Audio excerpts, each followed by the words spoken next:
Shit! मकान मालिक के 15 मिस्ड कॉल्स। ऐसा क्या तूफान आ गया? उस हाउस के ओनर ने उन्हें 15 मिस्ड कॉल्स दिए थे। गहरी और थकावट से भरी नींद और फोन के साइलेंट होने के कारण वो फोन नहीं देख पाया था। इसी वजह से उसने ओनर को कॉल बैक किया। हेलो, अरे शुक्ला साहब, ऐसा क्या हो गया कि आपके इतने मिस्ड कॉल्स हैं? साहब, आप लोग आज गलत समय में गलत जगह आ गए हो। मुझे माफ कर दीजिए।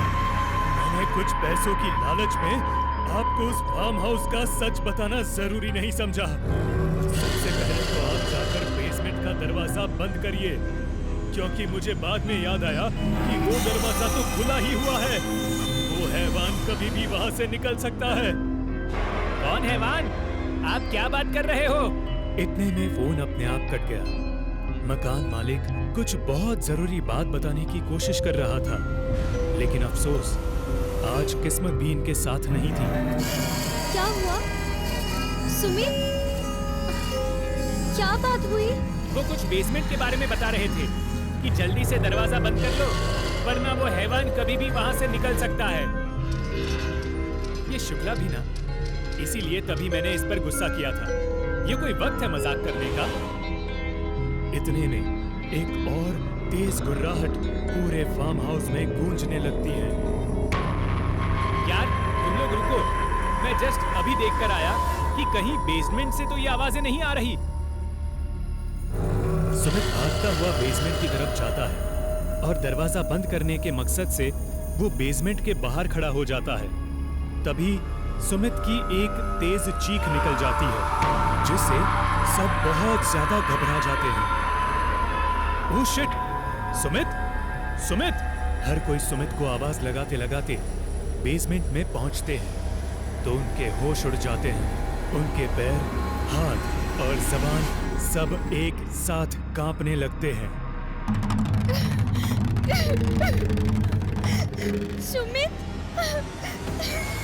क्या हो गया भगवान? चुप हो जाओ निधि। वाकई ये बहुत दर्दनाक है, लेकिन मैं इस हैवान को नहीं छोड़ूंगा। अभी के लिए शांत रहो, क्योंकि हल्की आहट से हमारा भी वही हाल होगा जो सुमित का हुआ।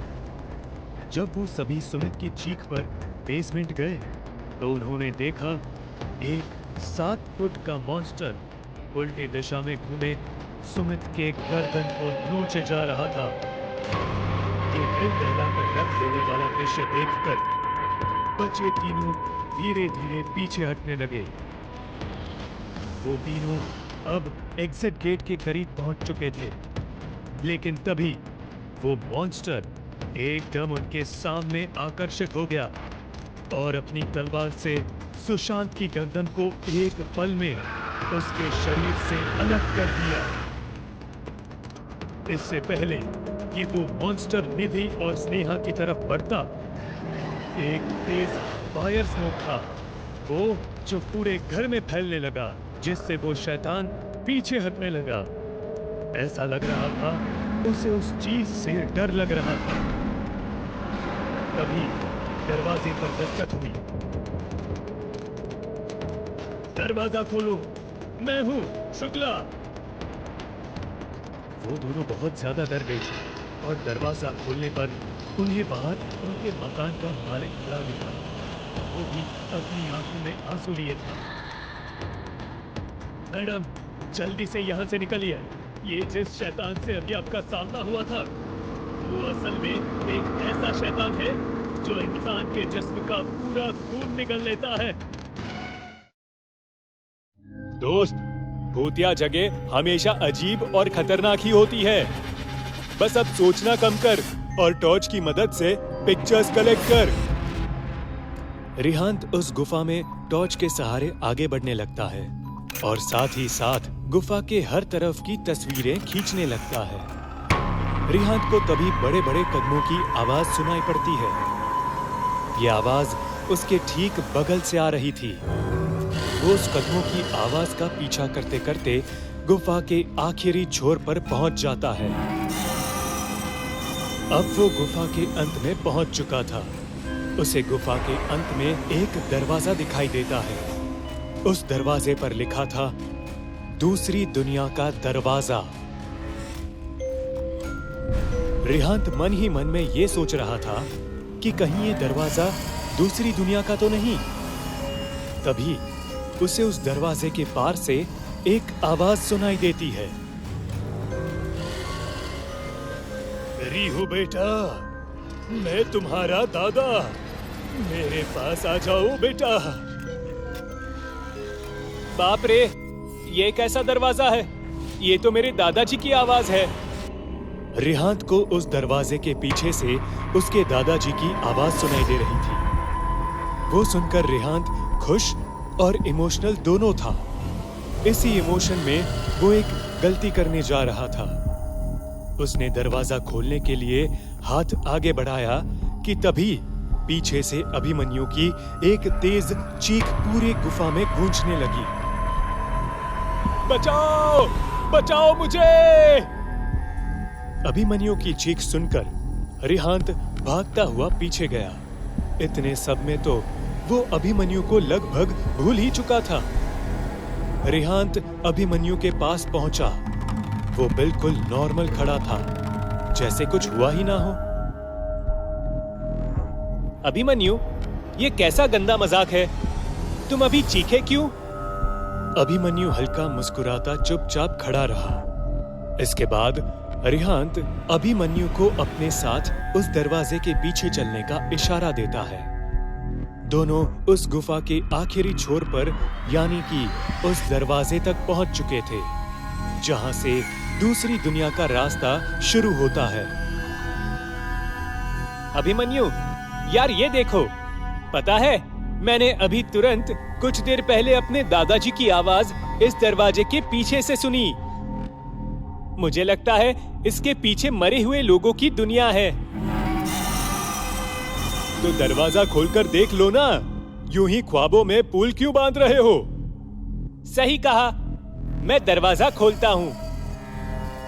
रिहांत दरवाजा खोलने ही वाला था कि तभी उसकी नजर अभिमन्यु के शरीर पर पड़ती है। यार, जब तुम इस गुफा में आए थे तब तुमने सफेद शर्ट और ब्लू जीन्स पहनी थी। अभी तुमने काली स्लीव्स और लाल लोअर पहना है। भाई, आखिर तुमने कपड़े कब बदले? तभी अभिमन्यु के दांत बाहर आने लगते हैं। उसका कद बड़ा होने लगता है। उसके हाथ के नाखून बढ़ने लगते हैं और वो अब पूरी तरह से एक डेविल बन चुका था। यार दानिश, हमें हाईवे से ही निकलना चाहिए था। ये गांव का कच्चा रास्ता न जाने मुझे बहुत हॉन्टेड वाइब्स दे रहा है यार। वाह मैडम, मतलब रात हुई नहीं कि आपको भूत दिखना चालू हो गया। देखो, ये कच्चा रोड 2-4 किलोमीटर में तो खत्म हो जाएगा। फिर बस एक टर्न और हम सीधा होटल पहुंच जाएंगे। दानिश और पायल दोनों ही कार में बैठे एक दूसरे से बातें कर रहे थे और दानिश भी गाड़ी को गांव के उस बस्ती वाले कच्ची सड़क पर दौड़ाए जा रहा था। दानिश, तुम्हें क्या हमारी गाड़ी के अलावा कोई भी दूसरी गाड़ी दिखाई दे रही है? नहीं ना? तो तेज चलो, कहीं कोई खौफनाक मंजर हमारी मौत का फरमान लिए इंतजार न कर रहा हो। चलो जल्दी। यार, तुम डरा रही हो या बात कर रही हो? इससे अच्छा तुम सो ही जाओ। कुछ दूरी का फासला तय हुआ होगा कि तभी दानिश की नजर उसके गाड़ी के रेयर व्यू मिरर पर पड़ती है, जिसे देखकर उसका खून जम गया। दानिश ने अपने गाड़ी के शीशे में देखा एक इंसान बिना सिर वाला उसकी गाड़ी के पीछे पीछे दौड़ रहा था और उसके हाथ में एक तेज धार वाली कुल्हाड़ी भी है।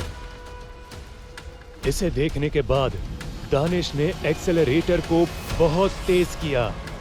वो डरा तो बहुत था, लेकिन उसने डर को बिल्कुल भी जाहिर नहीं किया, क्योंकि उसके बगल में बैठी पायल अगर पीछे का नजारा देख लेती तो डर से ही मर जाती। अरे दानिश, तुमने कोई भूत देख लिया क्या? इतनी तेज गाड़ी क्यों चला रहे हो? दानिश अभी भी गाड़ी के शीशे में उस सिर कटे इंसान को भागता देख रहा था। वो पसीने से तरबतर होने लगा। तभी अचानक से वो पीछे भागता शख्स एकदम से गायब हो गया।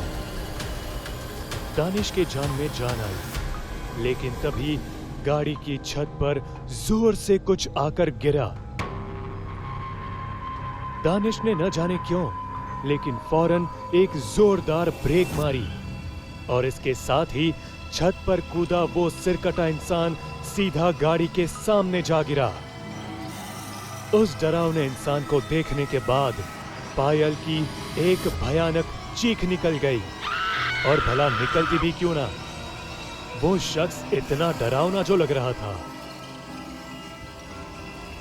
उसके धड़ से सिर अलग था और उसका कद भी 6 फुट का था।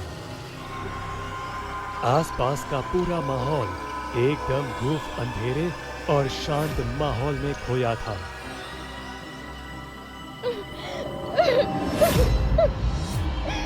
दानिश, मैंने कहा था ना, इस रास्ते से नहीं चलते हैं। ये रास्ता हमें मार देगा।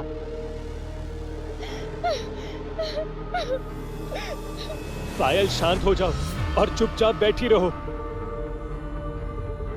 इसके बाद वो सिर कटा इंसान धीरे धीरे गाड़ी के करीब आने लगता है और अंधाधुन अपनी कुल्हाड़ी चलाए जा रहा था। उससे कुछ भी दिखाई नहीं दे सकता था। इसी वजह से वो कुल्हाड़ी को कभी गाड़ी के बोनेट पर मारता तो कभी गाड़ी की हेडलाइट पर। लेकिन उसका असल मकसद था उन दोनों का सिर, जो गाड़ी में एकदम सांस रोककर बैठे थे। मैं समझ गई इस राक्षस का खेल। ये सिर्फ हमें महसूस कर सकता है। इसे कुछ भी दिखाई या सुनाई नहीं देता, क्योंकि उसके पास सिर नहीं है।